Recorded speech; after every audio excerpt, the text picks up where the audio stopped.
Welcome to Man Does Tech, where I solve the problems you didn't even know you had. In this video, I will show you how to make a super easy broccoli pasta salad.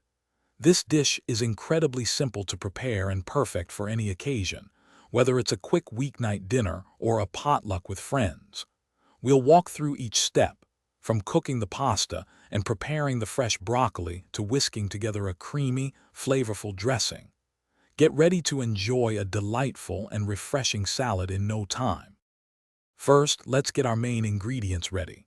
You'll want to cook about 8 ounces of your favorite pasta, like rotini or shells, until it's perfectly al dente.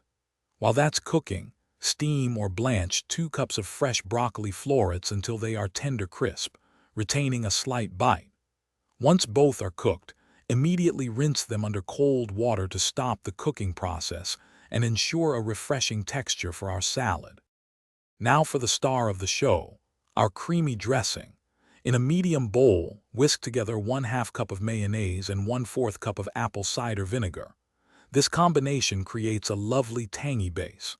Next, stir in 2 tablespoons of sugar and 1 teaspoon of Dijon mustard to add a touch of sweetness and a subtle kick. Finish by seasoning with 1/2 teaspoon of salt and 1/4 teaspoon of black pepper. Finally, it's time to bring everything together. In a large bowl, gently combine your cooled pasta and broccoli with the creamy dressing. For extra crunch and color, fold in 1/4 cup of finely chopped red onion and 1/2 cup of shredded carrots. Give it a good mix to ensure everything is evenly coated.